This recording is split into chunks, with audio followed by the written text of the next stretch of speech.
tu ma ngai dam dila kunin ring ngai lo pasal tha chal ku nga chuan chim luang fa lupa chuan lian a chupan na in tlom le za po don thei ni to hek lo le a thil ti dek lo fanga annun siam thatna bultan na turatan pasal tha chuan liana chim luang fa lupa ni bok ma a chuan ngai damadil zui tamol mola lau vang ni mi lova nun kong siam that du mel chuan liana po a ne thungang ni turani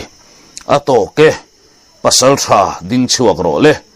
engaya nge chikhur wang mai maya thisen kanan luan bel tirang ni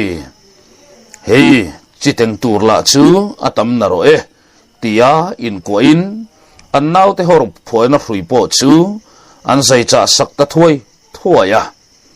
chu tianga thil kal to thei hila anin mer nak nu chuan pasal tha lo nai ve te tia changku nga din na lam an ron hoinak chuan le a thing thel nu ma bak mu tu reng chulai huna chuan alo om to lo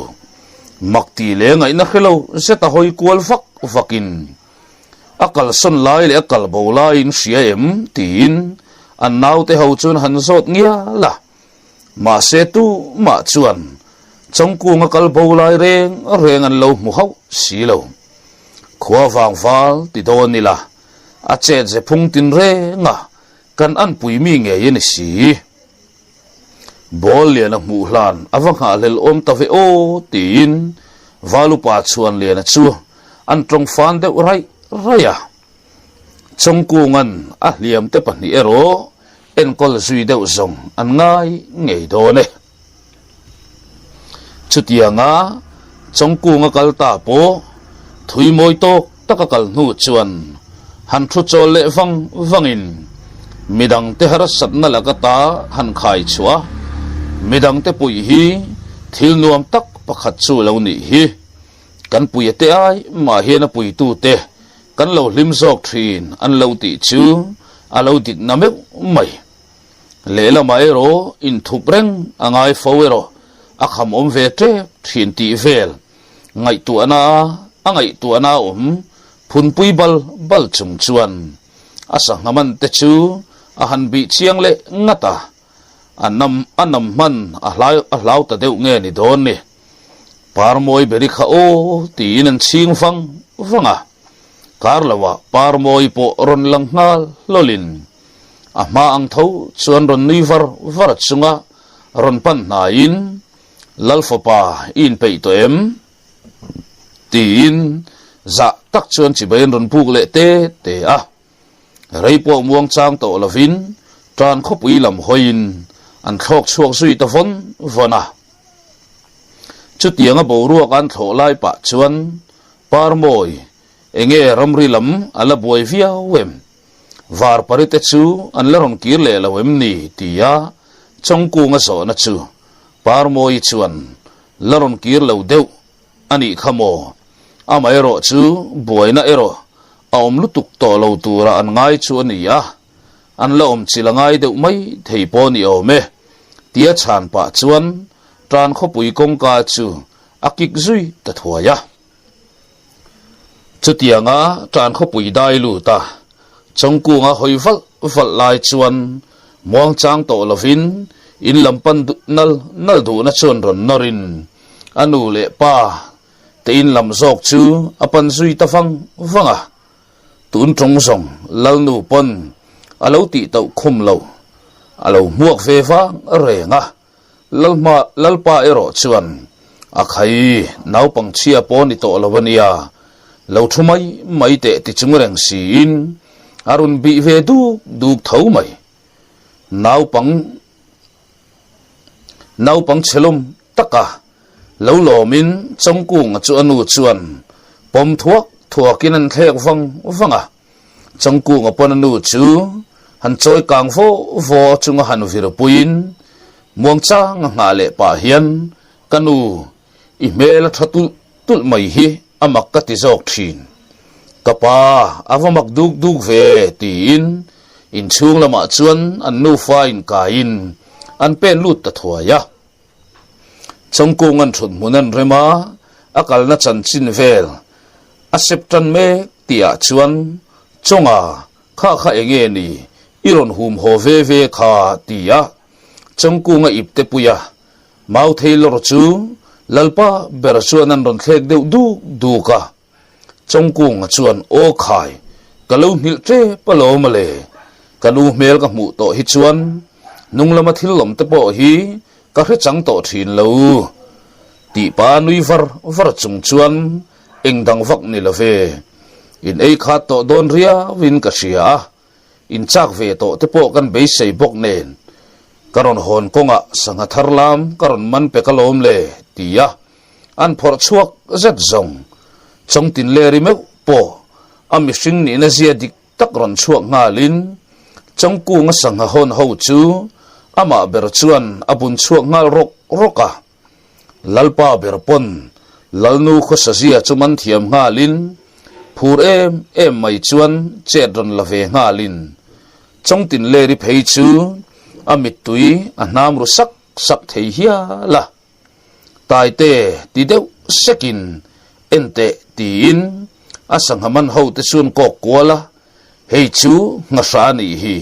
hei chu nga tu na ni hi tia rak che chu chung chuan avatui don tak tin chongku nga chu kwa le thina afapalaka alo vuiru na te zong chu vombawang tua kanile to an hlim avarwal te lulem ama chongtin le ringe mai chuan sangathar lam te chu chum tu rasiam molin lalpain ei thei tura an siam to nuwa zamria ki laya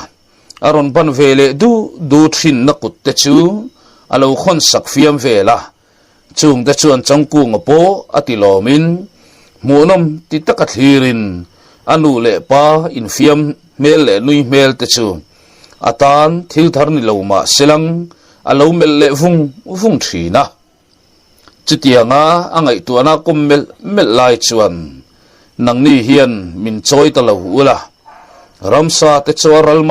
mai tur kani veite lulnen in ril ruti na thi ka thil hlau berani thina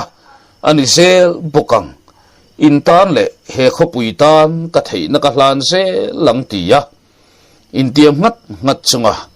anu le pa te in fiam a thlir veng lai chuan pon lama tang chuan lu dil thomaron tatlat chuwa po mei che thom ni lavin tlangfal rual te singami pasal tha o ani kat le ngal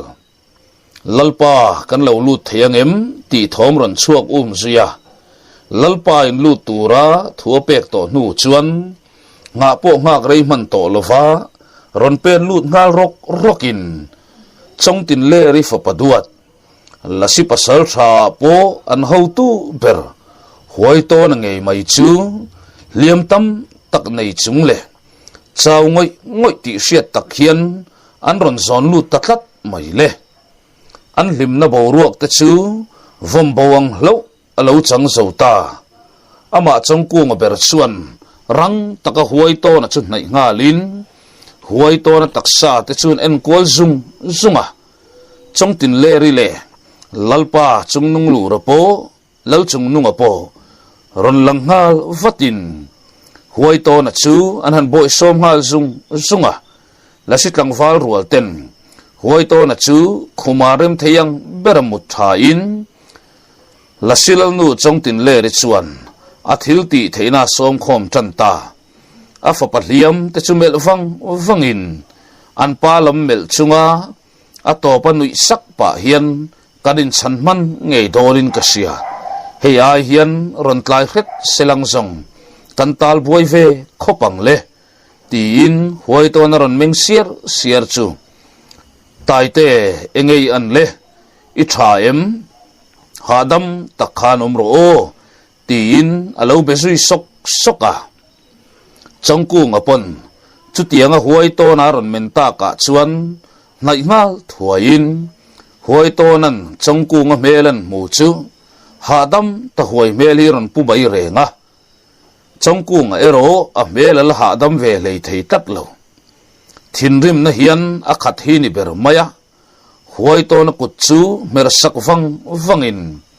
pen chuak turin a in pe ta at kher mai chau tak chunga huai to nan phim khur tura a cha me lai le anu le paten kalveri lo mai turan lo ngin na in pol nuk kara chuan chulal in chunga chuan partin chingi ngei mai chu aron pen lut zui ta hlol mai le partin chingi chuan anaw chongku nga churon mel ding zui nala chumi pa chuan kanaw man mor o i u silai kha hum tel la var parile a hoten puyan ngaye atiran aron tiram zui ta mak mai le partin chingi mela thin rim na le hlau thon na lo lang ang hi chongku nga phei chuan voi khat mala mungai reng lawa chuti irwal chia chuan partin chingi thuron ken var parile a hoten andin muna thatok lawani ti chu muthiam ngalin man mona ril ruak khat chunga ding chuak at chung hian a thal bom le thal fang thal le thal bom chula in a u huai to na silai chun ban zui zata anu in ama ngai tu amel fe maya lo thir na lam hoya nui sak chung hian kanu ngai tu am kan ilave dam takin karon kir le anga huai ten om ho chu an buzol khengin kalu chua fai vekang tran khopui ne ngam khopa huai ten om le huai sarte chungnung le ro pu ye ngai te chuan chong tin le ri fo paduat chong ku nga hi an ma chon don khop tunge min suai don le tin lalin chunga tanga pen chua chu rual zui ngal thuaya chuta huai to na ron zon ho tu te zong chu kianga ron ding khom ngal thapin par moi po tir buai ngai to lo chongku nga saka chuan ron la in boina bul in tan na tan khopui lama tanga chim lam hoi chuan thok chuak ngal nalin an man mo bokaniang tlang le mual te chu an tan tlang pur maya chongku nga in humru le tal thin te a ha chang thial bap thom te chu par moi chuan ngai thawang wangin lalfapa ithin rimna in ne tirme kania film khurna ipuana event nan tlatani lo chuan lasi pasal tha zinga po khoi fu man lo hia la kan ngai huai to na me pon khoi fu man ve tlatania chu wangin ithin urna kha da bori la ril rufim takan mangte khai lalfapa ini na sia dik taknen heng huai ho hi imat sonani ngat lo imat sonani lo zongin huai ho laka hian ichung nung zok lo ve thei tlatania chu wangin intiha damla engpo ni selang var parile anaw te ho chu ton din huna chuan an chaw deuh ti mai lo chu an thariani chu tin chongku nga chun mel deuh kala chongku nga pon var parin adu sakna chumuthiamin nuivar var chung hian kalome tiyain kha dulin engtin nge ruwa manna kan siamanga chung huai ho chu engtiang ma chon tur nge niyang ti chu kilsang sangatang ngai tu chunga tlang le mualan pet pur nuwa chuan an malam ngodur cha khup mai nuaya lasinula ho tideu da maya pen tu rem chang sunga in pen chunga chauti siat tak maya then khat lo mu hil bor te then khat liam tuar lo munga mai te chu chongku nga chunaral hir ta wang maya chuta mit la em mai thila tongta par moi ni lovin var pari adul dom chunga chung anaw te ho fui kuala na nei ti siat takakal bai sai mu mek chuan athi senchuron lumnon le pupin var pari lam hoi chuan var par kalau khenge ati khok ta lua mai le chu thang khok chuan var pari kong kalai po chu top tir choin ka changkung ati chuai raya chau to tak chunga athian te fui kwal ram tu var pari mel chu a ofriat awanga lom na le lim na chuan ron tuam ngalin oron chuana changkung lam hoya in herrem ngalin parmoin aron tumpui rual chia chuan moilo po adon man to lo aril rumit kha a alo mu thin le chuin beina muala chuan telve se ti ngoi ama mo em changkung a mu meu chuan apan nai satlia po ni lo tlan ngal ruakin changkung oma chuan ava beisui thopa parmoi ero lalnu in athil hum tir chu phol chuak ngalin huai ho ten an ton tlang theilo tur chuan anom na mun vel chu hual ngalin athil hum chu the dar chuaya lasinula le tlangwal le pasal tharwal te po ron nai supin lalnu in a pai tir chu parmoi chuan an ka chuan alo farsak den hloma changkung a chuan lasirwal ho te chu melkwal denin in beina hau tak mayan machona ni ti le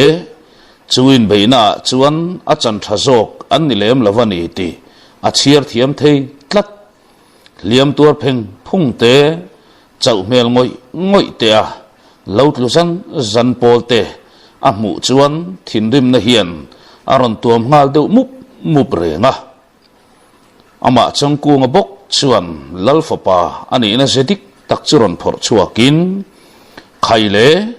a har zual le liam tur lo deuh te khan zan ria kha han bol rang ro ule thothim chiat ma takin che than la ta ula inti ha dam tum ro o heram hum him nan hian atop thak khen ke kan pe nang kan lalten an lo val to ram ata hi pen khat po kan nung tol athiang lo ha dam tum ula parmoi chet lo la zung la o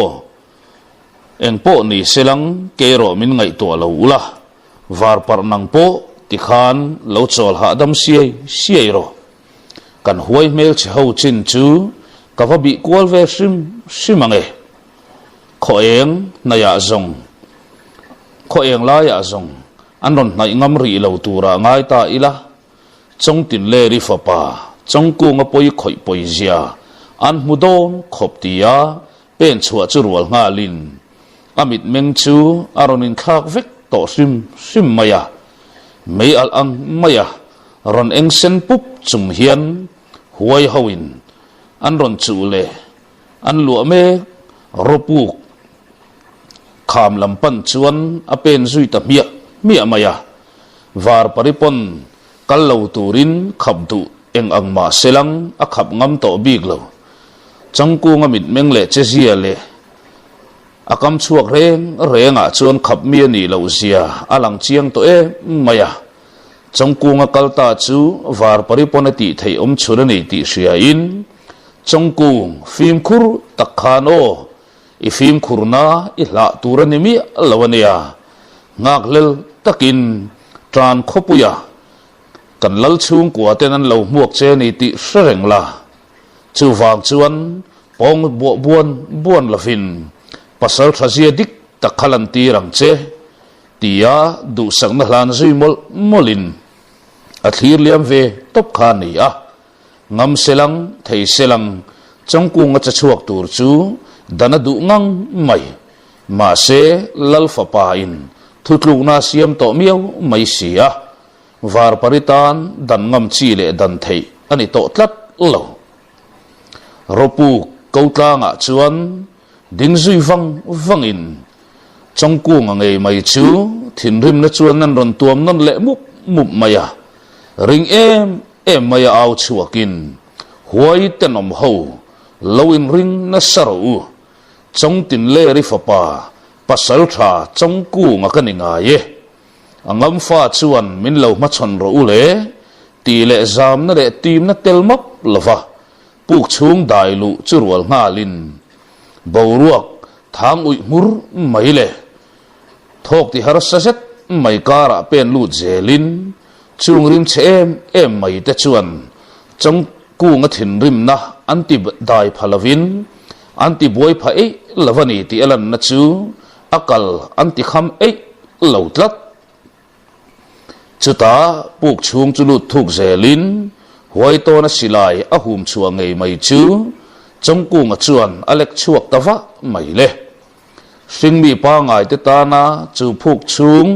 thim cha mup mai chu la silal nu fo paduat chongku nga tan zong chun eng ang mai chiang ani tlat mai sia chuta amazona ama aron ti boy tur le ama aron bo boy tuma huai horon thok phei mep mai chu munga lin asilai chu akap eng zui ta chuai maya chu silai mu atho chua ti ra piang mai chu eng kol pup zelin chu silai mu na den fu huai ho chu kar lawa an rop ral vek ngal zel mai boxia ama ming chal lo chunga malama pan zel lai chuan huai ho poin chongku nga ti rak nuain chu thom lo chuak kara huai ho pon an ron beilet ve ta an ho tu pa nge mai chuan na sataka ho te chu vin tuarin pakhat chawani so zam reng su beilet ro ti au tuarin huai ho pon ron ti huai thar le ta an chak na mang chuan chongku nga chu an ron vom zui ve ta fur mai le chuan ron vom na awang chuan chongku nga chu puka te chuan an tlu hlom le nok thin boka ma se chongku nga chong tin le ri om nge nga seilian thin rim na ber bu tak an hai hong zual zel ani ti lan na chu atlu ka pia nga aron tho chuak le chu ama ai main a chak thar ta moti mai tu ri ni tlat zela asilai hum lai chu amu thun chop ngai to hek lo le lungmoi pakhata thun kha atok em si nen huai ho dar chum kara puk chung ril lampan zelin huai lalpa au thom le a ho te rok tuar thom chu ana zual sau to a chongku ngala huai o aya thom na chu chua ve zelin a pen zui mia maya huai ho in an ron be na te an ron vom na le a changa bakang taka changan ron tho pa an ron tai le hlok thin na te atak samun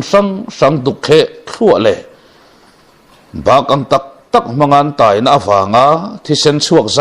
zai te chu a hret talo mati mai tur hian a pen chak zual sau zela chu ta le asilai chu a mai na sama met puak zui zatin puk chung chu mangangau thom le na tuari na khat nuaya thok le khata thom chu re zui duka huailal pa nen chuan anin machon ta teu mai le chu huailal pa la chu puk chung chen do na sang lo ni in chongku ngale thum don lai ang hial hi pumaya zong lian pui ang maya ding kho lo chung hian huailal pa chuan huai tong ngei mai chuan chongku nga chu aron vo chum ta cher mai le ring em mai hian a thong thang thero the a the tho an ron ti dum maya chu ngei mai chu isilai tel lo khan min ma chon ngamem ti na ni tlat si chongku nga chuan nui var chung hian nangang beitur khan silai ka mamo map lawe idu ber man ruwa chu ta che kha ital tum khan min vuak man rengem ni kudlong hawa in beitura min chui tum viau na nga huai bum mi kanilawe tian nui so pa chuan rang lutuk tak mai hian huai lalpa kapkara chuan an kap zui pop mai peka ka fu em lo ma selang huailal pa phuna salutuk chu chongku nga chuan an nui lui vak maya kei chumo singmi ni da dik takkol tu ingam ngai lo tur le ingam lo chong tin le ri om nge nga seilian i ne pha ngai lo tur thi sen kol tu kani e huaiten om laka hian singmi te chung nun na le ro pui na hi voin hian item ve don ta khaile tlan chuana kong zong hlek suang che mel chepa tia au khum pa chuan huailal pa tal tumron thok chu bum pa in kun chungin an tlan tlang zui zoka chumi pa chuan a chem chu an vai zui pop mai boka huailal pa tal tum hum lo na lam zok chu a ban chun chok zui thota na tua tre ruai chunga a ban bung amela akut le lama chongku nga akut le lama hum tal tum manga chongku ma vai len lot chuan rual ve nga la chongku nga po a thal zui hor mai huailal pa ban bung lo chor le in thi thei taka a hoi kwal vol lai top choi khop chuan a chala tak mai chuan chongku nga chuan lung kutum tia vel a char chuan an vom sak pop maya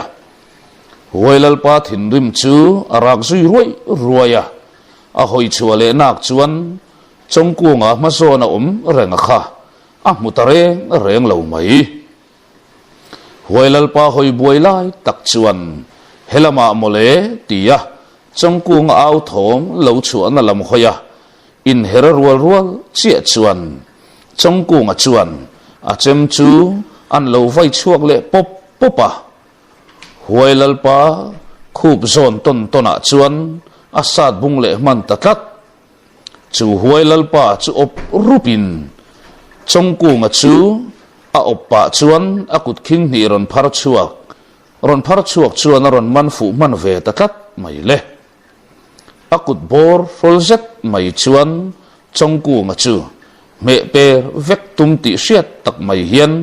tranala zui tangat ngata chongku nga po a mer tu thai na ne maya aron man nala aban che theile lavin aku nan mak to mai boxi pasal tha chongku nga chongtin le ri faduat lai meu po athok asak tatal mai le huailal pa ero phur tuala chongku ngan ake ton asa chok sak la chu aron trole diam to mai boxi chu tiang ang chak na le ro pui nei na thuam ve huailal pa berne na kong chu engtin nge chongku nga hian adai chu ata kang le huailal pa ni huo chu chongku ngan ati thei om chun an chia lo pa chil achak thot na wanga na tia rak ruain chongku nga chu puk bang vom nan chuan an mang zui ta te re ngani kha chongku nga po atla zui noka adaru rirop chu hachiang ngei mai ma se na tuar vial manane ri lo ati sen lum lai le tak salum that lai chuwa adin chuak le thuai ani lo chuan atop na ni atheng do na ni ti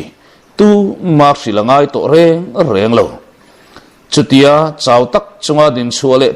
trai lai chuan ichil kha tia anu o abenga chiang taka riat rual chia chuan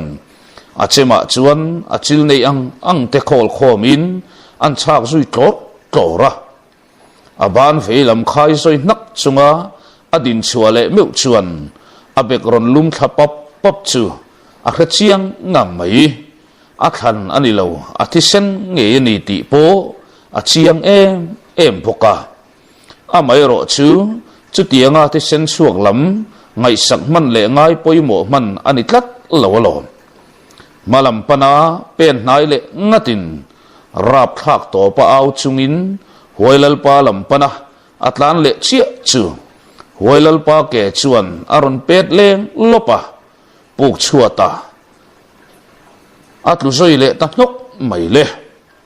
arang theyang beratho chuale tum lai chuan a tho chu man ma in huailal pa chuan a oma tak mai chuan aron ra chil zui maka akele lamin achem hum na lam chu aron ra sak man le tatlat mai le a om ru chu chim don khop hian a hria la chu chuan a thok tu chu ti sakin amit meng a buai tatlat mai le achem hum na lam la net takara be saklat ani boksi chongku ngameu po a thok ron saktan zelin ameng a ruai to a amit kha a tran khopui te bung tlang khua te anu nui mel lim om takte a u huai to na le a farnu partin chingi te apa lal chung nunga te a melan ron lang suta chuti kara chuan a thian kung lian a nui mel aron lan rual chia kung lian a ti pakhat khret chuak zui zokin achak na zong som khomin thopuyan lavak maya chumi zo chuan a zoi zui noka thiang de rina om ta der mai huailal pa chuan a thi chiang nge yem ti fianan an tuai khlek lo an tuai khle zui lol lola a tuai khlek lol lai te chuan zoi vekin huailal pa chu rap khak em mai hian an nui huwa ka that don che chu ti khati ti vei mo trong tin le ri fa paduat tia au khok ruwa in trong ku nga ban ding lam ara sakkat na po chu thain trong ku nga chu po som vek tumina ban zui ruwa ya chu tia nga huailal pa in achem hum na lam atha zalen sakrual chia chuan rang lutuk tak maya men chua sok pa hian achem chu huailal pa ngong zona chuan an vai zui ngek maya chu meu zong huailal pa tan atop na ni ta chongku nga fin achel zo tangang lo chongku nga ero avan nei em na chu a thian pakung lianan a thi der chung chang fiam thu ti taka akhil zong awanga chu thi der ve na nun anei tak mai chu a thi hlen lo pha ta hlo thung zo ka huailal pa chu pai chuanin a khu chuma rim thang nger mur hiron chuakin kar lova a khural ta vek mai le huailal pa a khuk ral ta veka chuan puk chung bo ruak po chu ronin kha vekin atira boruak ritle uap chur mai chu boruak thiang limpa ngai rim aron nam zui ta vat mai renga chuti lai kara chuan chongku ngapo chet la zui thei to lavin puk chuat moin azang phardui zui dera kar lawa puk chung churon em pupa chumi kara var parile partin chingiron thok lu chu lo nui varin akiang an ron thlen chuan an mel tona mang thau o tin an thal zui le topa var parile par tini mang ang em trap nga roin chongku nga chu an han soi noka par tini chuan chongku kanu itel lavin ka hungam do nemni tiabo thop pa chuan atum lo deu main chongku nga zak chu azuk ngok deu sal maya chu zong mia zonga de kho em le de kani to a in sum thei ngai reng lo chongku nga chu na phut pha ta zuk mai le chu ta zet zong par tin ching chu har chuak nga lin mi ten nom ti mol chunga ti tau ti hriat takading chuak phatin var parila tra la lo cham kur na sa ve man to bok si nen tra nui war chung chuan chongku nga chun chu ngota a mai ro chu chongku nga a thlen tak choka chuan liam anei nual ani ti hra chuak thar le in anaim tin mangang takin an han thut nai le ri a par ti ni chuan chongku nga an han boi pui nu chuan var pari chumenin melin kanau hi keipon ka chiang tak thei lo zong ani hi mole miten om lutuk mai hetianga ati thina wang hielo tulo dewa kan mitui kan sen le thin ni e khai chonga idaru chu atlia kanimo e liam iwa han tuan na sa em ve e khai man mo anga ye pu khi chu asan wat te ang tin chongku nga zak ton ton adom chum chuan puk chu chu asanin an tho chu pui ta vo a par moi te ho chuan puk then thiang hlim na chu thok zui marin an na chun tan zui ngal ta para puk po na han khenga la sinula le tlang wal rual ten an pasal tha le an lal fa pa ni bok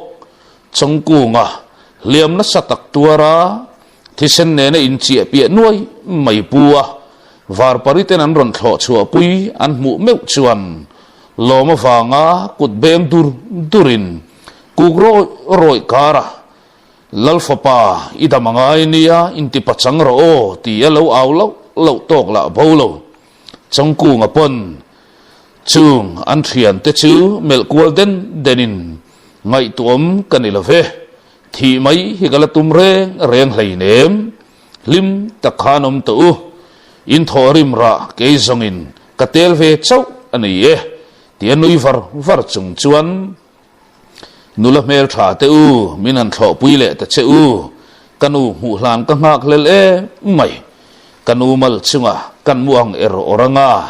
reilote a kadam le mai don alom tin var parile partin chingi mela lau thona tam tak lo lang chu nempa chuan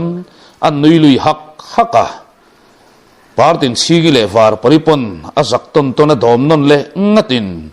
tran kho pui lampan chuan achak mangkheng hian an tholiam pui ta pot maya chutianga partin chingi le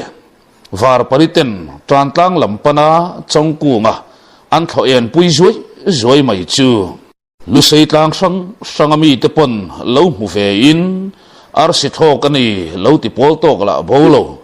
ar si tla ani ti tok la bolo mui kha ni nge yang ti tok la bolo chu tiang kara phe voi chung chuan tran kho pui chu mit khap kar lek chungin anin tum khen tareng mai le man mo zeta lalin lampana tho phei pui dorin tran kho pui lo ngak tu lasi kho puya lasi rual te chuan chu tiang alal fa pa liam tu na em le thi sen ne na in chi pia nuai chunga parti ni nang partin chingi le var pariten lalnu chong tin leri in lampana an tho puinal nalan mu meu chuan lo thon na khat ma lin lalin chung lut ngam ve lo ma silang chin ngai chang turin an ron tlang khom ngal sup boka chong tin leri le tenu pa pon anin kongka lo muak ngal va in partin chingi te po chuan in chung arang taka ko alutin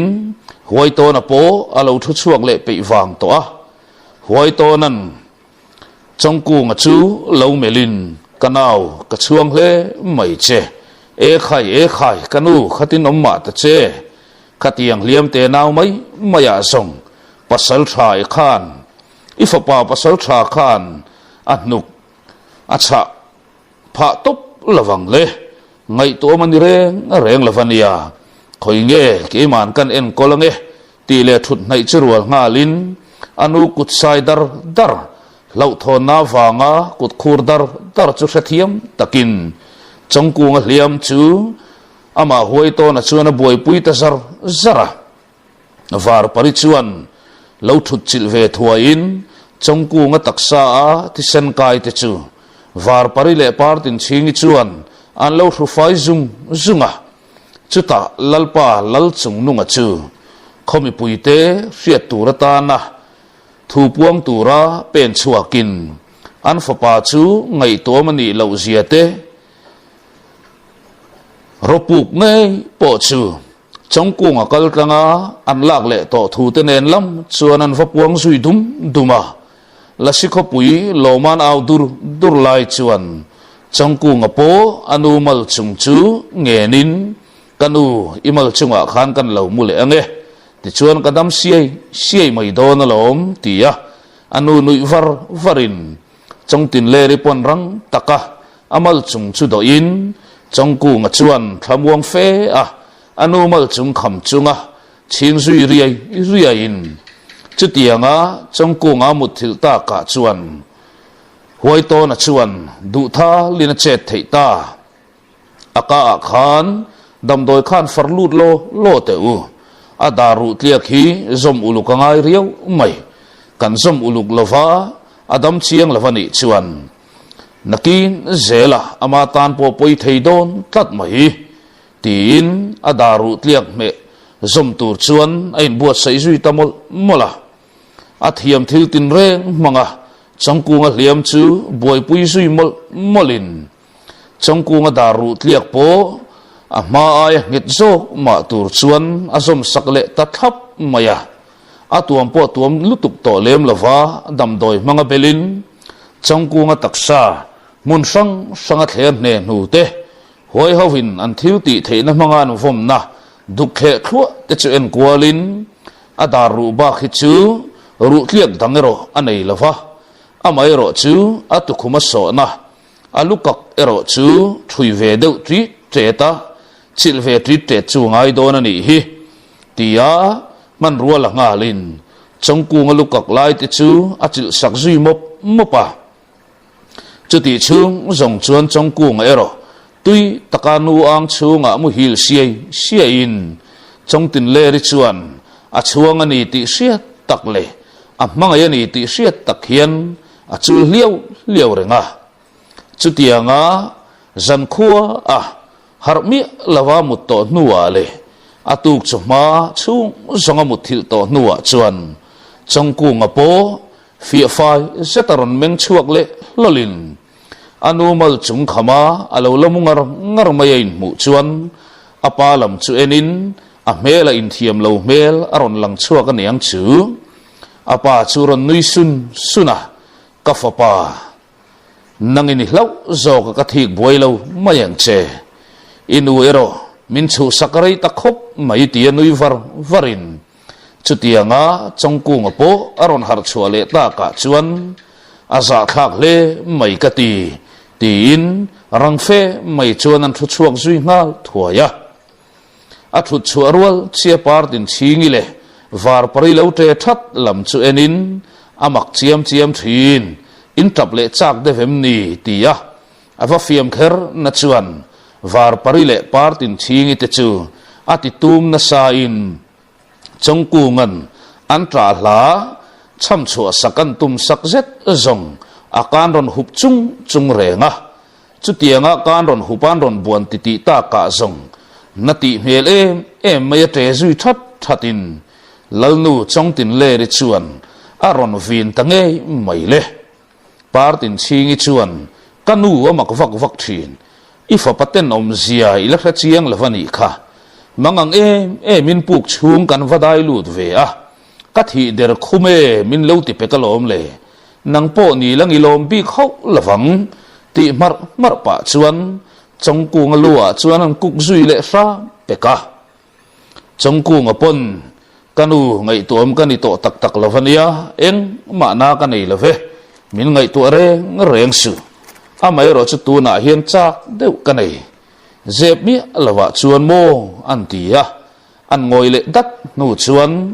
chongtin le ri ngak lel lutuk to chuan enge ni tai te enge du soiro tia anor sek nu chuan kasuna chuak mani anti thop sat mai zong lalpa berchuron nui phu thutin chongtin le ri a hoi taw le ta sak mai le o khate ti taw mel kha lom mu ka cha ka hetianga ka chet le thin ni i hlim mel ringot hi i that zia te i chung chuan zia ten soi thina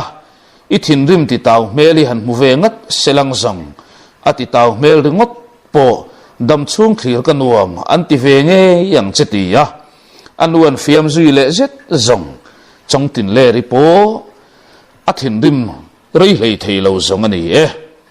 khoi nge tia tho chuakin ama chen na in tu rata na an buat sai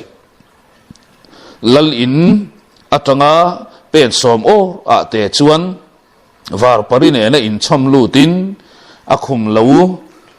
ama chawalo om riang bal mai chu belin var parine na chuan lo mu ve te ka kianga hian ti in aban chuan pharzui du maya var paripon chongku nga in chu puan manga zar hlia makin thamuang em mai hian chongku nga ang chung belin avamu zui ve tamak maya chongku nga oma chuan bei le in chongku nga har chua lo chu zonga voi khatte ma kalsan lo le ching san lo khani miong maya chongku nga zok chu var pari chuan muthil khalin chongku nga chuan chutiang ma atana in pe lasi mel tha chung chuang lasi khopuya po lal chung kwa te ti lawa chuan a chung chuang bertian fakron lai var pari moina zong kol tu mati mai tura soi se lai tu reng om lo akele ra tanga lu chip chuak zaka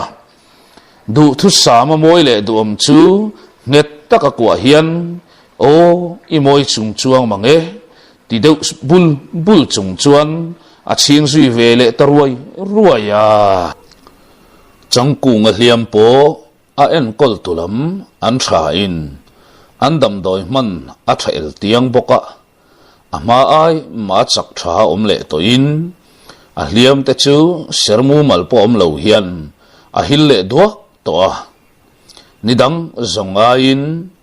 changku nga pon chu tianga a hliam adam le nu chuan tran kho pui chu a fang chip chiar zok hial amoti tur hian atei kwal mai thina chutianga afan kwal vel ni khwa lasin la le tlangwal rol hote afiam nui or thin te an laklo boilai tak an dek erle zot thin te chuan an boruak asiam nuam thinin lalfapa anina anga za em chung sia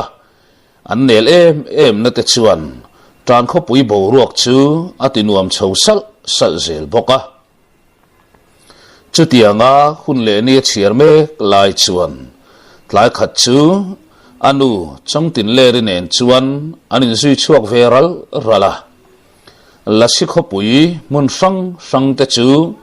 fangkwal pa zelin za takala sirwal ten chibai an lo buk sap na te chu buk khum ngat pa zel chunga kalkwal zelin chongku ngan lasinula le tlangwal hote afiam le zuk thin te chu chongtin le ri chuan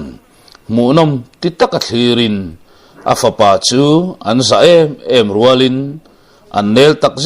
zet te muthiam chiang boka chuang taka chongku nga kiu zona aban rol lutin thithot herna mun anin pal khengta lung tawlot chunga chuan chongtin le ri chun thuvang wanga thitho hewin chongtin le ri mel nung sa mai le achama asamte aron chem leng siau mai chu chongku nga chuan munom ti zet mai le chuang ti hriat dak hian anu chun thlek wanga nu zonga i mel thaber ati chuak hial renga tun lai kho ve langin android phone te om ve to ta selang chuan o an vain selfie nu fa na sadon ve tak tai te khatin min fak vak zel lo te fapa zong ai mel thaber ve thawnia o takianga hian lo thu nai te soidu poimo takkana yenia ti in chongku nga chu akianga thu tur chuan a hui nai thuaya chongku nga pon thut mun rem thuain tai te seipui khuwa chan him tura kadu em chan chekha engama chen chui hre thuai thuak chau kha nia tia bultranin seipui khuwa a seilen na munani ziate atlei rol chole awang lai nuna rim tu nga ve thin ziate chu lunglen mel fafran hian chongku nga kianga chuan a sei mela chu tianga lal chung nungan angai zon dan le a u lian chia an min tak dan te a u angai ve thin zia te le singmi khovel ngaya akun ve tlok dan te apakai zelin atop kharna ero zong ipa kanai ero hi kain chirmi lawania ma se in chirna pakhat ero kalanei ve fan thova ka ngai to na chu na lu fo mai nia nang po keimang thova singmi dik tak ni na kol tu ni a ka in chir ve na pakhat chumo ka mi sing pui ka sing chuak ta mi lo hian e sin o ipa po alo thleng ta e ka ko tela tianui varin lalpa berlal chung nunga pon thut mun ron rem ve thuain trong tin le ri chu duat takhian aron ko lua trong tin le ri chu an chun zamin taya voin hian ipa nen kan thuruk le kan ngen chua chu kan thil don che ani ipa khan han soi jok se tin lal chung nunga chu pangchang thiam takhian an ngeng ta la la silal pa lal chung nunga chuan thu tak jok hian taya hei var parinen hian inin kop nget le in kan lo sia a poi hai zong in la khoi lo tura kan ngai ngot chu ni a tin an nui zui suka chong ku nga chuan khoi lo chia ate ve thar thin khop mai tia chan na lo pek chuan chong tin le chu ter tir ata izak lo tin chong ku nga chun beng tai taya a that lo chu in lo la dai thuk lo in lo la dai thuk man lo chuan dai thot lo tur dai lak lo hi a om ve nia tia pa soi zui na chu nui pui hokin thu tak zok hian eng lawania taya i malam hun hi inu nen kan lo boi pui zo to a hring chan khovel i cham chung hi chuan i hring mi pui nge kopla kan du ani var parinen zong hunin langa donania var paripo inu hian asoi pui diam to a tia apa tong tha me chu chong ku chuan lo pot chumin ani kapa var parichu ka kom thei to don lo ti na emni tia zona lo pek chu e kom thei tu ke ma se thian in kom ba in pel thiang lawang ishin mi puinen nge chung kwa te din ula chu mission ni phungani sia i malam hun hi thui tak mu sak thei chema ila kan soilok athiang si lo tuna chuan kan thu hi zomri phot maila singmi te zinga han tal tam le deula inu pui tur tak chumo itong mayang inu ber hiania email mulava omrei hi a harasat lutuk hi a boi thla ber thina ani pon pachan azir ve ngai deuh don ani hi loin ngai to chiang la ka soitak zong te kha itana thatura tana ruwa manna kan siam vekani e so ivar paripo alo kalalom inu nen chuan country sanri photang cheu bungtlang lampon an ngai viau to chenia tia tho chuakin an nu pa chuan an ken san ta thuaya var paripo a mel that ngai le an nal ngai rengalan nal chunga ron nui verin aron pen phei hai maya chongkuang ngeng che taron thu in an malam hunte seidun ve malin chongkuang ala chuan chutianga ka thi nuak anom dun thei don ani chuan thi watangai ni chu ati chuak ta phong peka var pari chu teu ngal larin kar lawan nui dun ta bo ka chongkuang apo ni lai tran khopuya chuan chambel le to in chutianga ni ngot maya cham le nu chuan hring chan khovel chun zam tura pen chuak turin lalnu pon phalna apede tasha boka chimluang lampan phot kadu tia asoi chuangin anu chuan heng hi tan pui ngai le trula te man turin ti in ro hlu te chu a chua tir nual renga tran kho pui chu a chua san ta tun tum chu ke man kan thange ti in huai to na chu tat peka huai to na ne na anin thendon me chuan huai to na chuan chonga hei hi ka cha du che ni phim khur hle tur hian ka cha thin che a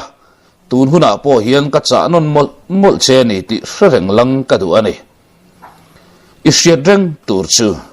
singmi tenuna hian chungnun le ro pui ni chak na hi alian hle a midang te ai theina sang bik le lan sar nei hi singmi te chak berle ro pui na an ngai tlat kong tam tak zinga lian pui mai lo lang thina ni a thian thatam tak nei har sa te ania nung lama mit nei ang tlat khan phim khur rengang che chung nun na le ro pui na lem chu ngai lo la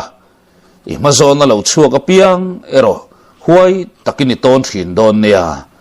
lan sar tum lua ta te chung nun tum lua ta te mitam takten andai pel fo to ani ti siala amai ro chu idik na konga ero pen khat po in tol ngai suang che mel mai ma chon ni alo thenin tlan hun om ka ti thinang khan tlan hun oma tol hun oma bo hun om ngai e mo taka thi tual ringot mai hian lok na pakhat ma nei ngai mi lo ti siala inun kha kong eng kima mi te thu noi kun lo tu re ro chuan veng tlat la midang te sai nga in chet la thrin la i theina le ro pui na ero mi te noi chia nan mang suang che i thian pa kung lian ero kha chu mirin tlak takani kha galaxy nen po anin nim nai fo to ania tianui var chungin chimluang khoram ri kanin pal theng ta e tluang takhan kalta la i hun nei masa a min ron tlo le vat don nia chati ni lo zongin ke ni hongot zongin kanu lung len hi kan nem zo tok thin lo nang zong a sing chan pui in miau mai sia tia anau chu duat takabeng thakin chimluang a hian muak tu tur thil poimo takinei mai thaiania chuta chuan in zir chuan tur kong tam takalo in hong theya chui mazona thil lo chuak chu ka khil lok don lo che ma se i ngai to nei man thiam deuh ero anga yang i mazona thil lo chuak tlan san ngot lo la avai kian dan le a her rem dan zirte lang che i thin lungin a khil chelam chu pongpan masangot lavin i thin lungina thua soirin em a chu adikem athaem ti hriat nan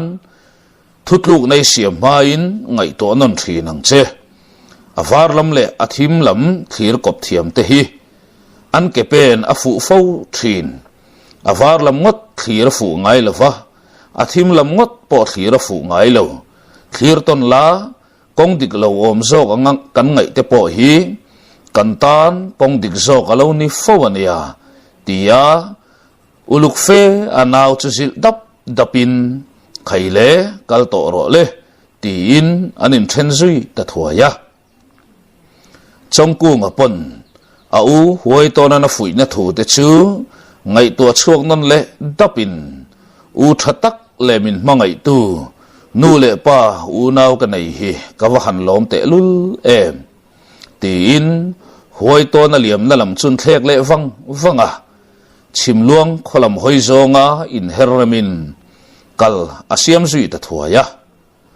chomatha zet chimluang lampana akal nu chuan chimluang kho thiran ti thin mun chu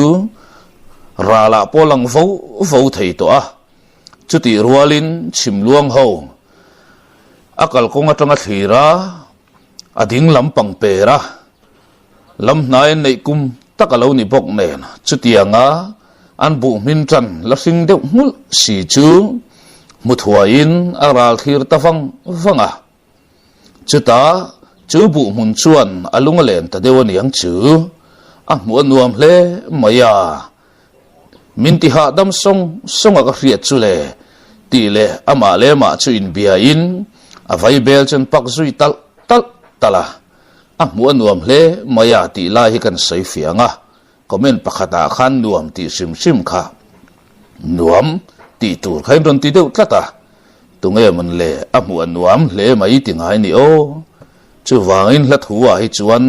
nuam hi man thina ni lain trong kam tluang pa nga ya hian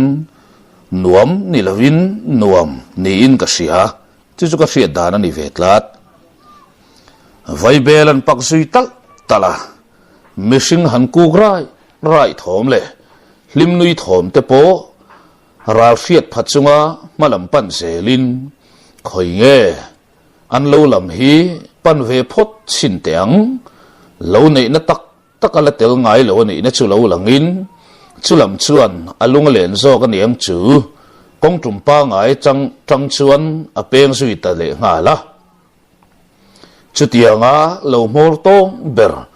a in pal thena a dai lu tan me lai chuan mei se lau mang ang tre chu thom chu aron chuak ta phut mai le rul tia ra tung thom om na lam hoya man mo takat lan chu mek lai chuan mi pa pui tling o thum dat mai hian ka that to chem te tia o chuak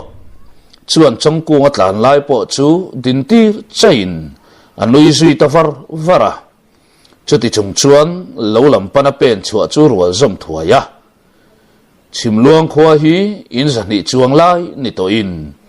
khoin lung rual takan ni an lal po ro rel thiam tak ani le zel nen bel tu po hi anei ve renga lo nei chung chang ala mei thai le pa mei te thog mo chung kwa deuh te alai luma da in amor to nga hian pasal tha ten dai dawa ke ni chu an tingat zela tuna chongku ngana pan me lo po hi valupa chuan liana chongku ngate ne na in muto nu ngei maya kha valupa chuan liana te u naw lo ni in chuan liana ero hemini berkher hian in lama trule poipang kanga mai ti in anaw te pathum chuan ron fe chuak hi lo ni ti chuan anaw te pathum fe na hun lampana chongku nga po chu phek chuak zel hi ni thok thei chung kwa ti taka an lo val chin po azau tha khop mai ui ka hlau zia kha tiang reng a rul lian kala hungai lo ban re ka tiat sim tia ming lu in khurdar chunga an utrapa abiak lai chuan valupa chuan lian anaw tlangwal chuan ku nga chu nui ri chuak hokin mei chia tak hi chu thu hi in wahan war mai thin tak mi in son lo pai ta selang a sema saber tu in son a pai ni chiang mai tia in han in sil kwal tak hi chu veng top lama chuan son a pa ya arai kiar hor mai in ti to thin tianui hok chungin iban rek tia zong ani mai the ma se ka ke zung pui po tia lo chu ni himale tia a chan na chu ming hlui chuan a ter pui deuh ata chu tianga chuan lian ale ming hlui ni fiam bor lai chuan an u mei chia thlam chung lama thlai chi da tlan lu ta ming hluin rul ti awanga lau hlo patom zui ta chu pon ron chuakin aran nui chuak ve var boka chu tianga an u nau thuma rul ban rek tia ming hluina cham chua chen mai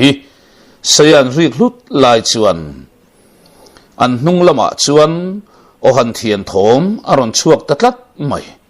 chu thom lo chuan lam chu rang tak chuan an hoi rual thot hloma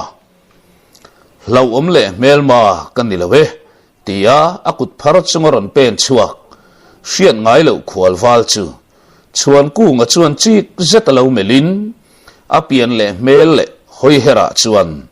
tlangwal na mai lo tak tur ani chu aring thiam ngal mai renga in tha dul si lo nelom taksi ma se zomam chuang mi si lava lo chonin tunge ini khwalwal ininge ti chu chianga tia chuan ku nga lo chan na chu chong ku nga chon nui sang reng chunga chang let le in oni e khwalwal nge ka ni e chimluang khopan tum ka ni ya in zau hian kalung min len e maya karon peng sok pe ka ni hi karon ti buai em lo cheumo chimluanga ka thian bol lian ate tlo tum mai ka ni e an dam tlan lai ani tura ka be sei ngot chu ni ya tia thlam lu ka hlim lai a chu ta ka zong chuan ku nga po in tha dul thuam thuain chong ku nga chu an thlek wanga ngoi te thian pa bol lian a sei fo thin chong ku nga khai ni ngat mai bol lian a chu ka thian nai tak ka thian sabeng ani hiala sin iral thuam en khan bol lian lan boina to truma in rol vele bol lian anun na chan chu asak tu khai ningat mai ati chuak ta lol maya chongku nga chu nui var chungoron dak chuakin chongku nga chu kan nge elom amai ro chu I thian pa nun na ero ka chan sak hau lawania boy pui ngai le chan ngai reng in om lo mi huai sen dik takani kha ana ni chuan mi choi moi mai ani chutin an phazui ve thuaya chutianga chongku nga le chuan lianan in biak bor lai chuan ku nga chuan ku nga in biak bor lai chuan trong na chang selo min lak son na chang po khele lova lo mel ngar tu min hlui lam chu chongku nga chuan melin anui pa suka min hlui po ron har chuak zakin azak lutuk ti ngai na khresi lo aza zela ake chuan lei chu phiat ringot maya e khai tham chu ngai lu teang mami tuisik te kha han lak sakla tia chuan ku ngan ming hlui atir ta ka chuan ming hlui poron har chuak thuain an u ber nu thangi po nui var chungaron pen chuakin chongku mo ini iming chukan lo bel to via wasin ti in chongku nga churan merzui ve ta thuaya chutianga a thian pa bol lian lo mel fiat em tu te nen anin pal thleng no mai chu chongku nga po a tha muangin hadam taka thu in tham bang heng chuan tuisik chu an lem zui khola chutianga chongku nga hadam me lai chuan ti khan lo ti ro tin me chepan hi chuan chu asanin thaira eng ilo vel le mai an zik te sik chuan an kol zui ta dana chongku nga du ange in min hu khoi de leka kho chung lam chu pan tura in buat sain an fao mi ten hodonan ron somnan ron ku khumra rai po in lawan ho tu muangin kan ron in sir honge tin an tha zui lang khani a lo sangami te kho chung laman pan sup lai chuan chongku nga te ho po kho chung lam pan tura in buat sai ve to in mei che ho pon mei che pan ni pon an thai ra lak te chu an ema chuan an thun mol to a chu tianga anin pe khat nu chuan ku nga chuan tham ko ta thing tuai pakhata da chu an puzui nola I he lovin chongku nga po chuan pakhat lo lom chu an pu ve ngot boka chutianga kholam pana in chom chavin chongku nga le chuan ku nga chu in po tak hian an ti chho bora mei chepan hi ero an ngoi cho in abik takin ming hlui phei chu khatianga chongku nga ma a za puiom taka lo che ta wang le khosak dana khan a in za puin chongku nga chu a en po hi en thangam meu to lova ma suai tarin kunchal chung chuan a pen zui bor hi ni bera chutianga min hu khoi dawa malam pana ken pen bek lai le chau zual pui an han chuang chuaka nidang puwa an thu than dai nge na thin mun an han thlen chuan an phur te ngatin an han thu than dai le te a khifim ron tho chuan ron chem dai senga ti sang for kaya vaibel la kai don me lai chuan chongku nga chuan ngoi te tia chuan ku nga vaibel la kai tur chu khap dain an thek zui vanga an pi hla fe maya thinglu bula zong ni om tak thudeu wang mai chu an ral thir vanga chuan ku nga hena chuan ente thian pa so zong chal ni tlataka riat chu le tian ko mu fe poin chuan ku nga tan zong mitlong mu phak alani rual silo chuta tite ipan nai tlang deuh tiang u so thinglu bula so na tang laklo ang tat mai tia malam pan le thuain koi ni koi thuman han thlen le ta ka chuan ku nga pon a mu fia chiang ve ta chong ku nga mit fia lutuk le a kho mu thui lutuk chu chuan ku nga chuan mak atiru kher mai ti khan lo lok ruo ka juk ve nai chinange ti le chong ku nga chu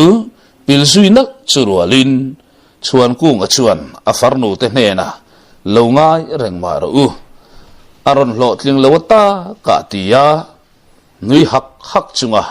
chong ku nga liam na lam thir vanga nom lai chuan thom chuan re zui vanga mei chapani phei chuan ui ke chu ka khoi deuh tlat tian thlir ngam lo lain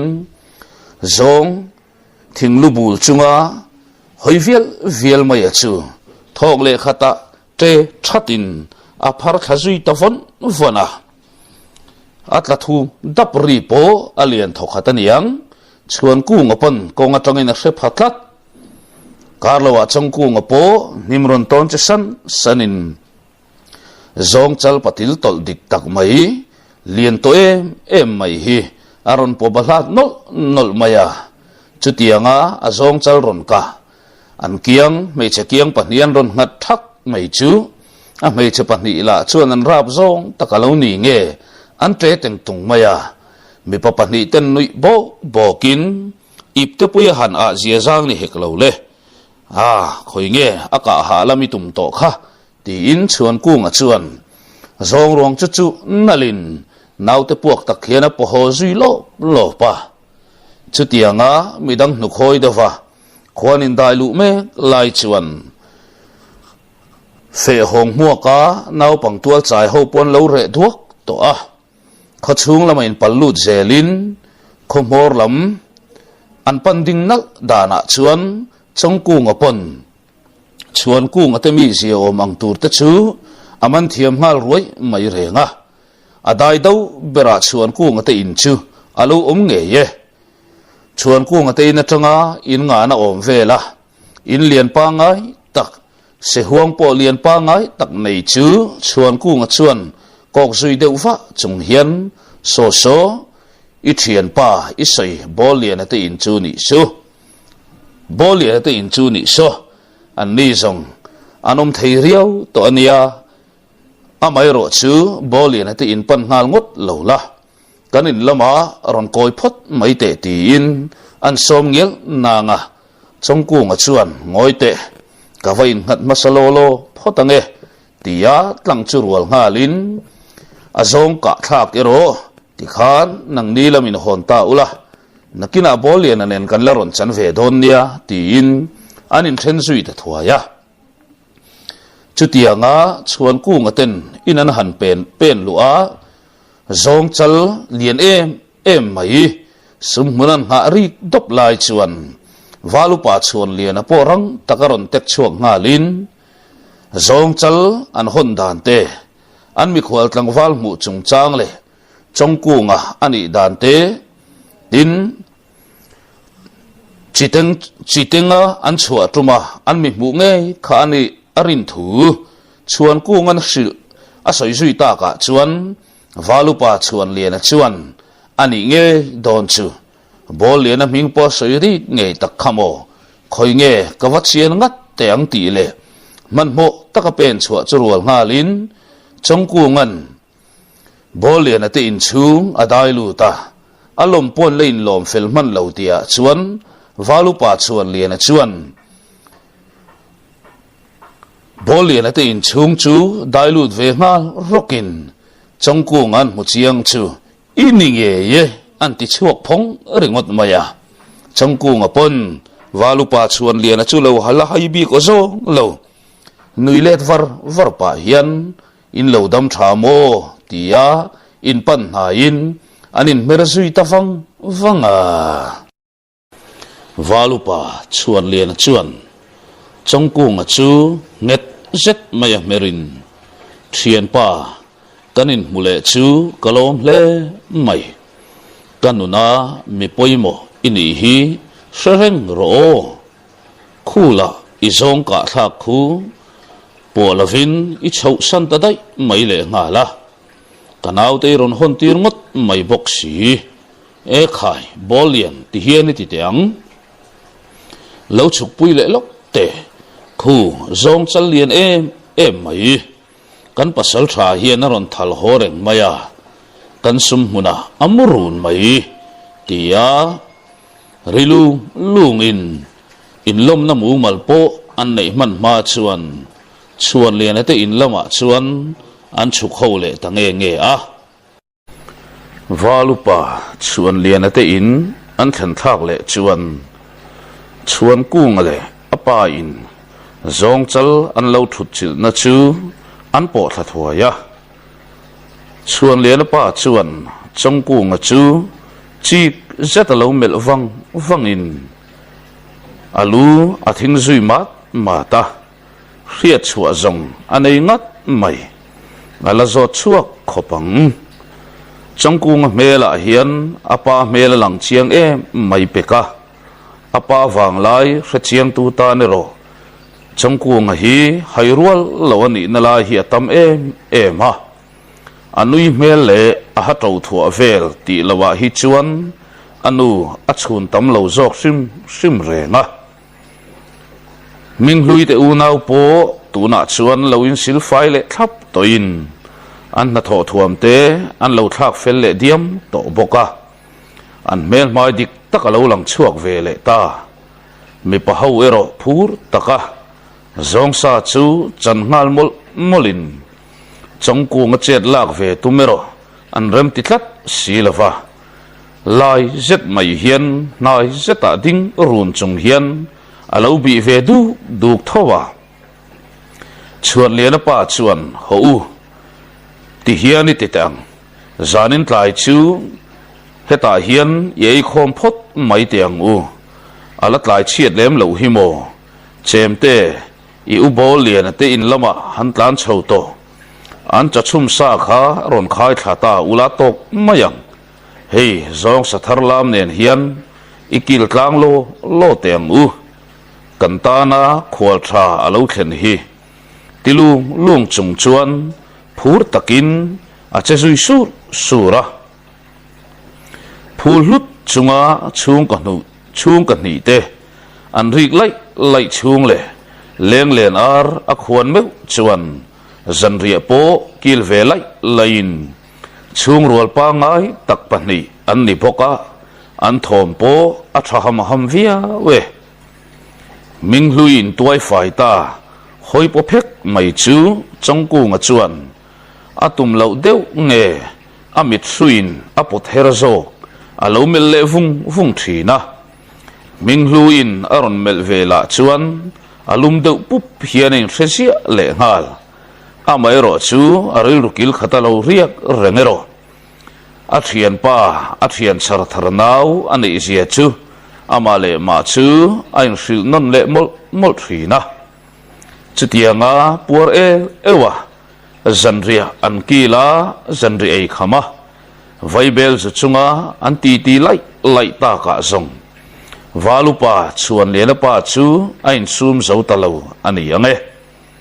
changku ngalam hoya han thudrem sau pa hian changku in zot tadok maila chan nom lo le chan har sathil ani poin chan kher ero ka phut lem lawania tia bultan te in eng lawania email ka han mu phat khan mo tun ma deuh chim luang kan pan ma kan khwa ni thin bung tlang lalpa sai hlin anen in mail a in dor fu e maya kan pem lai khan a fopa kha rol thar nun tem ve tran kha ani to a sai kung nen phei kha chuan in mai tlang hi a in mil e maya in nai deuh na te in nei hial lo mo tin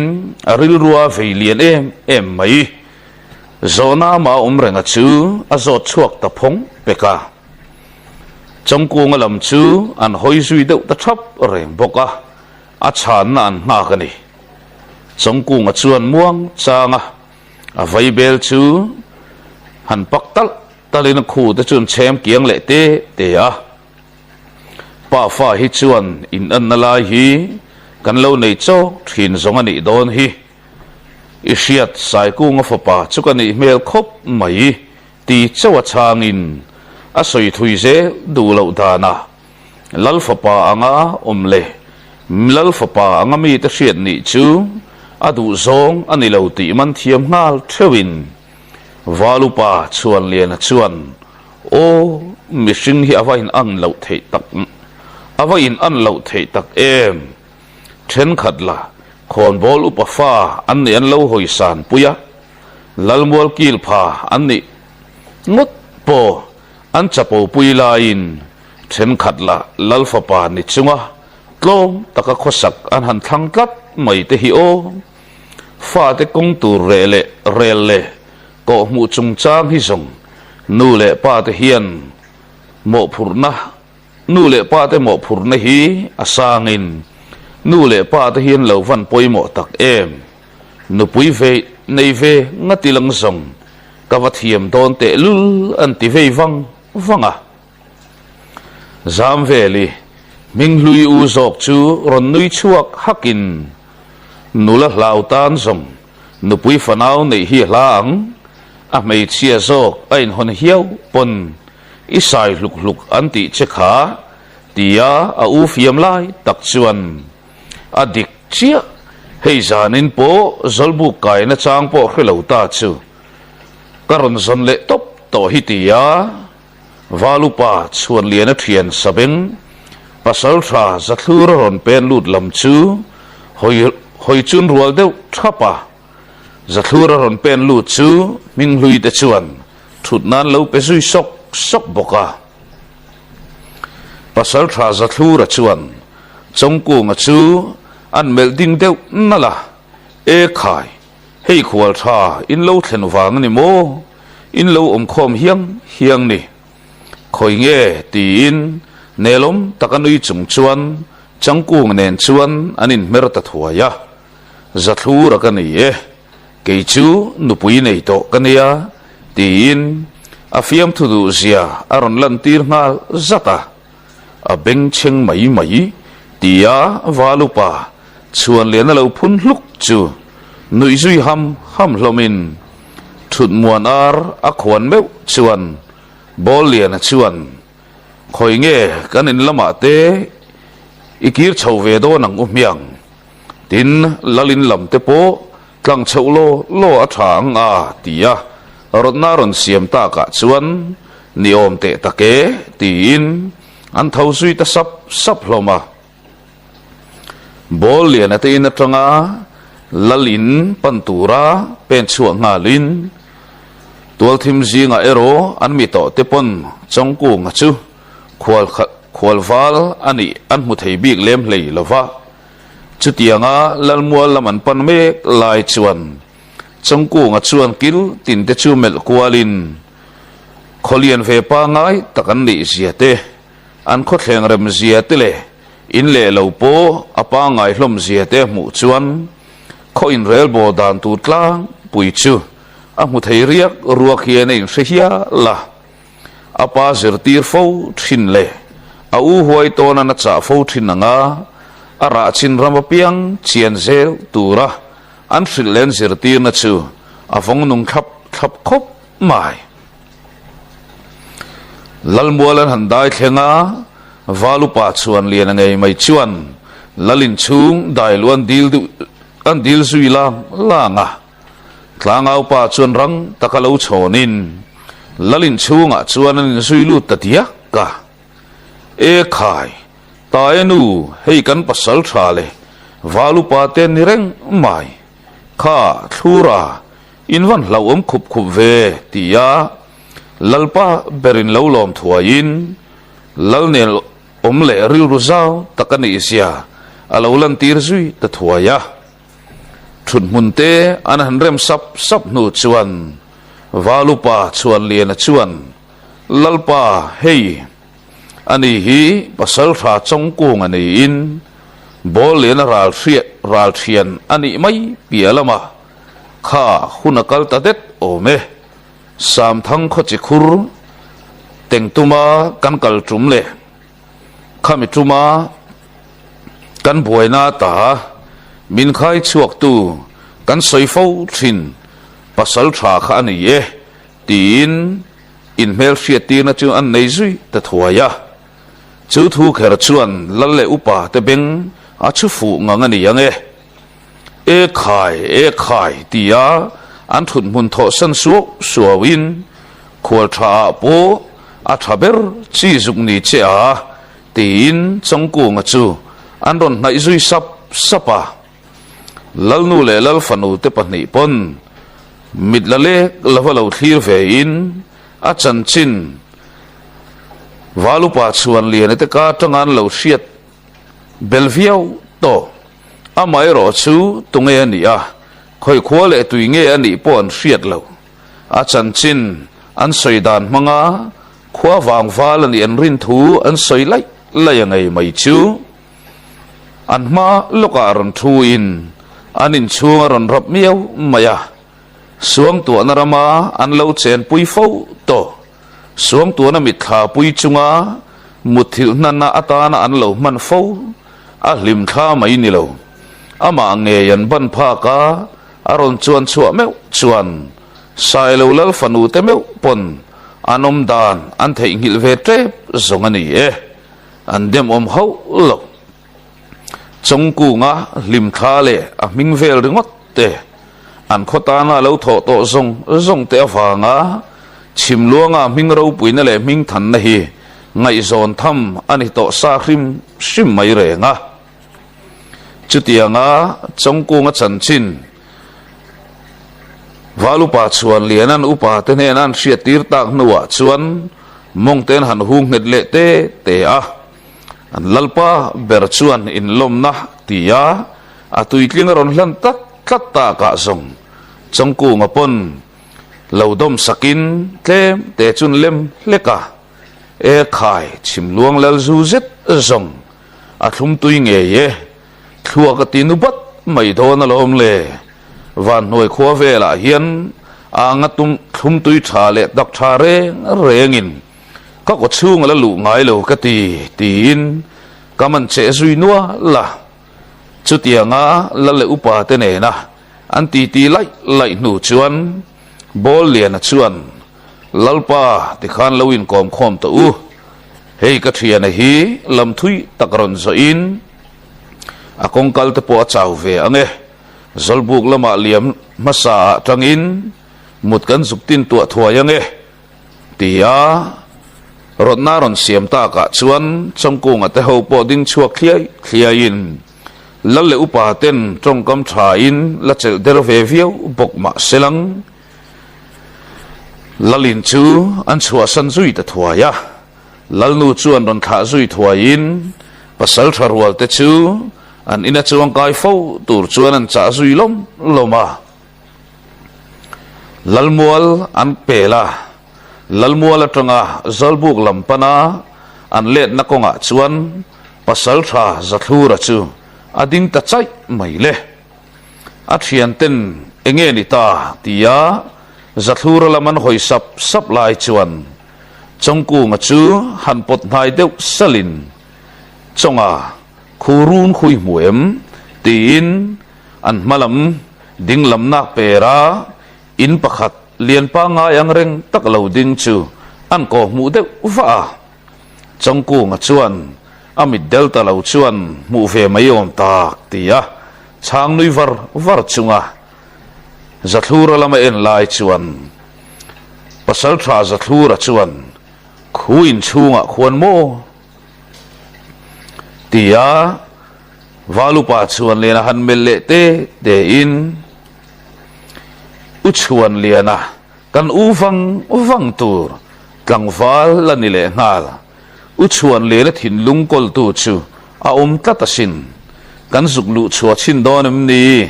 tia ring liani te in ko ka an nui zui sang mai zong valupa chuan liana chu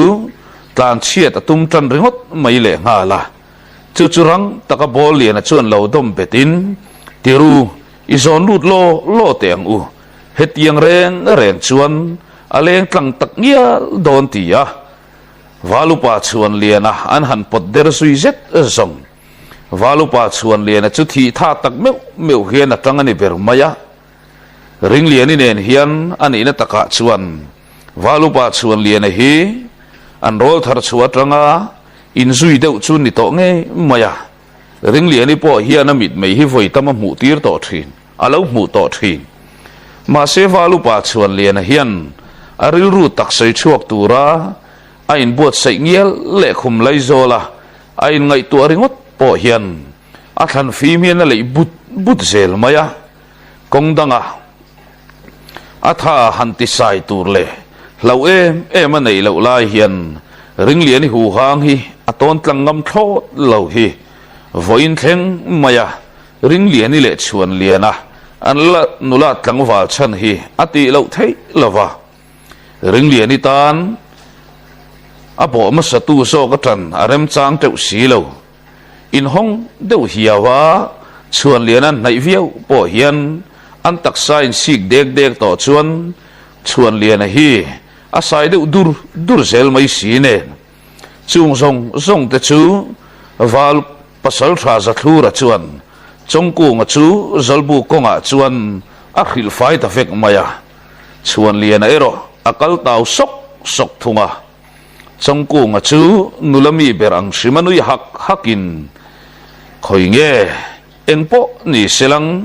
kan u chuan lian hi a muya cha to mai du tok phot mai la nakzan lamero adu emo du lo emo apo in kan pot lut reng turani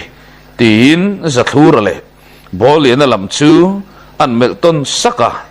an ni pani la chuan an phur zong takalo ni bok nen valupa chuan liana ero engtin nge kapum pel ta kang engtin nge tlan bo na kong ka sanang ti vel ringot lo ngai to le to in zana liam ma hau atangin alung phurik dan adik lo le ringot to a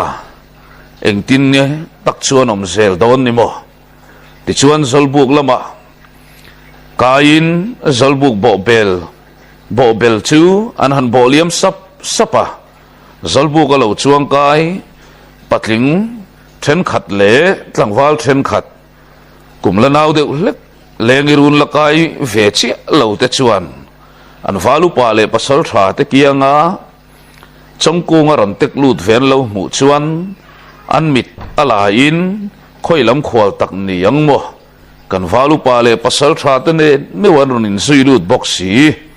khwal tha chu ni che kanga ti vel ngai to le suang to chung chuan chongku nga chun lo mel zau hloma chuti laya an ril rumit kha lo lian berero chu zana chuan khwal buan om ngei thona ni ti an chiangin an buan chak khum sawami sia alang le nge don ti chuan mutlang veka chu thil ngei mai chuani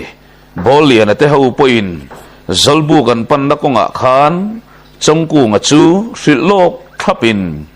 an buan chak khum sawa chuan en liam mai don lawani ti chu an hrilok thap kha ni renga chongku nga ero chutianga อันบวนจักคุมสวัสดิ์เช็ดฟินดานั้นหันสวยเตจวนอาติบวยพเวลเงนี่โดนนี่อันนุยสุกสุกดูเจ้าวะอินบวนฮีก็ติมีเวียวลวสินเลตีบักสวยสุยโตลวินมาโซนเราชัวกเปียงโบไม่ตูระหรือรุเซียมซาอันนี้พกะคุมสวานีโมคุมโซลวปอนี่เซลังมาโซนารอนชัวกันนี่งัดจงอินการเชตูระเปียงอันนี้ทัดเหล่ามายาจูนุนเก่งตูจงกูงจวนวาลุปาเตถุนนักยังอ่ะถุนมุนเริ่มเวงาลินเลี้ยงหัวนาร์อรอนควรเที่ยตากะจวนการละวะชิมลวงวาลรัวเฮาเตโปจลบุกจูอันรอนกายจุยตซับเรงะจุดยังอ่ะจลบุกอันรอนกายซับนูจวนอันวาลุปาเตกียังอ่ะขวลวาลอเมลมาเอ็นแรงปัวกุมลับอัลชวกตัมบิกฟักเหล่าติเชียตักอาไม่รอชูอาหอยเฮร์เลมิดเมงเรงะโปอินริงโตเลียนี่ติเชียตักาจัลบุกายเปียงเตจิกเซตเลวเมลเซลตูจูชิมลวงฟ้ารัวเฮาเตปอชวนนั้นมุตุอินตูตักเนียงหมดที่นั้นอินโซดุซับลมาอันอลเปียนรอนเทนตากะซงจงกูงันมาหุ่นเลี้ยงเฟตัวสามทั้งละมาอันเหล่าเมลเฟียโตเลยอันบัวนั่นละก็ตาเหล่าฉันชวกตูเมลอันรอนมูเลเซ็ตชวนชิคุรุลำปนาชีเตงัดเลเซ็ตจะชวกโตเขาชวนจงกูงจุนเหล่าหิลเหล่านั่นสมัยจุนีอินรอนปันนายซุยซับอินขายรินเหล่าตักมาอยกันฟังขวดเตรนลอยเตะลนี่อิดมทราโมเตียตรงกำชัดตักเบียอินจงกูงจูง่ายสังติเสียตะเคียนันเมรซุยใจลมาจุดยังชิมลวงฟ้ารัวเต็นจลบุกันรอนกายกิมเมกลายชวนอันเล่าใส่โลอันขบวนจักคุมสว่างเลยอัเทียนแต่เขาไงปอชวนบ่เบลจูอันรอนบ่เลียมซุยเวตทัวยาอาสันดังเสียงบกรอนชัวเลอินอาหงนุ่งโพลมานีเสลังทอมจุนรอนดีมเลวเล่ตัวจุดยังตูมาปวนปปดผัดเลี้ยมลฟ้าบังกิลเวลาอันเลวทุเดวทบมายันหมู่ชวนคุมสวัสจุนหอยวัวละจานินจูเองกันติตาเงนิงไงอาตูมามุดบูปพรนัจางเฟลฟ้ากันทุดงูไม่นี่ทุบไปหมดเดี๋ยวมันนี่ที่อันหอยกวลชวนวาลุปาชวนเลียนแต่กี้งาเสียนไงเราขวลวาลเราทุเฟรานไม่เลย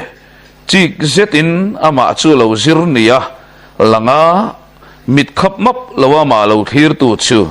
อาว่ามิดโซนเวตจัดไม่เลยจุตาหันงอยเดตินอารอนนุยชวกตะซุนไม่คุมสวะเราเข็นมาจงจูขวลบวนปอยเราในงำละฟันโมคุมสวงจุกเราเข็นตาขวลบวนตูร์กันในเลตาจูฟลอมง่ายเวขวลบวนกันในข้าตะลางินเฮ้ตักษาตะปกคงโซโดนละเทียนเตสิงาลาเฮียนมินหันเตอร์พาเลทับวิหันชัวตักนตูรินอมบกสีเหล่าเนนตียามีดังเตทำเหล่านัดจงกำฉากชัวเจ้าป่าชวนจงกุงจุมิดชีร์เดรุลินวาลุปาชวนเลียนจุนเมลได้ยาชวนเลียนเนน่ะชวนขายอุชวนเลียนข้าคุยลำขวลเงี้ยนี่ไงตียาโซนเปกป่าชวนอันเอาแต่เขาเนนชวนจลบุกไล่หอลละมาชวนถุดมุนเรมินอาเราทุตัวซาเขาจุนเน็กซันซุยเมียไม่เร่งวาลุปาชวนเลียนชวนเฮจงกูงอันนี้ยันนี่เฮสามทั้งละมาชิคุรละมากันบวยนั่นละก็ตามินฉันชวกตู้ข้านี่ขวลชาโปขวลชาเบอร์เตจิงมีนี่ลำทุยตะกรอนโซเกรอนเปนันนี่ฟังอินจานินตานส่งบวนรีเหล่าไม่นี่เสลังนักจานละมากันเค้กโซกโดนนี่ตีจงกำมรอนในตากะชวน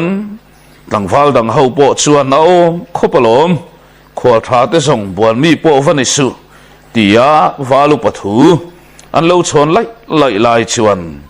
khum zo kher mai churon ding chuak au maya valu pa chuan lian te lam tanga ron siamin in bom no in buan pumpel nakong iron zong ngal ani ngei tura ka ngaya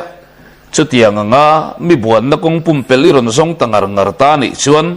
kanin buan lo photanga ti nia ashim shimai ru la no mel deu e mai ti ya nui huwa chung chuan chongku nga churon pan na in khoi nge in lom na ku thing in thing veang miang ti ya akut ron phar chua chu chongku nga chuan an lo ban ve mai boka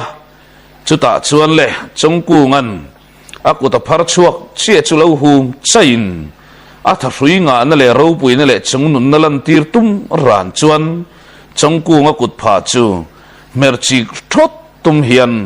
merci rot tum hian athan chu ngal phat maya ma se mit menga chongku nga na lo man tlat si aduang in a merci ta hau lo nui var chunga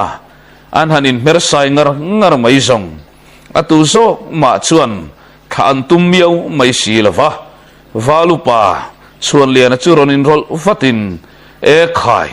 kan khum zo chuan buan lova chuai tum ngang lovani mo atha e khaile mei te ka hanti por thar le de ula tin valupa chuan lian chuan o achu azui ta khat mai le khum zo mel po chu phurna ron in thang halin a thian te ho bula chuan an thu phei deuh thura me po thata mo tia chuan khwalwal sok chongku nga chu chakom sok fakhan mai ron din chu au pa hian ni chinami chaute khaim ni ka buan turain han ruwa mana ka chau hun deuh let tei khek du sok don lom ni tia khum zawan melding ngar mai zong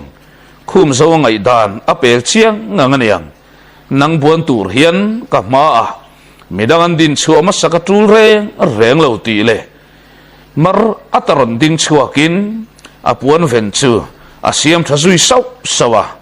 chuta len han ding dun zet zong khum zawa chu asan zong thua chuan sang zokin lang lo ma selang atak salen le tor that em na chuan chongku nga chu ti chik rat mai renga khwal buan om nge ringa patling pawalai le tle makum lama u zolbuk chuang kai mani in lam lapan du chia lo te po a phur a ron tangin an ron nai zui ve ta tiau maya chuta chuan valupa chuan lian a chuan zanin hian khwal buan satlia mai ania khwale khwa in elna te ani lem lo unau in buan na thin lung in puturani tu man achak lo zo kan ni poin thin rim mai sen kan puturani lo khaile inin ringmo tia an au that mai zong khum zawale chongku nga chu anin ring tok to ni ti siat tak hian an puan tlang in mer sakin an han pot dun sak maya anin po ngin loi dun dana chuan anin lau lo to na ni ti chiang kher mai tuna song tharui manga in noi na bultan mai lovin mit mai mang chuan in do na le in be na mual an zuang lut hi ang taber zoka mit lalek lawa in mel ngarin valupa chuan lian ofiak thakin khaile tuna le tia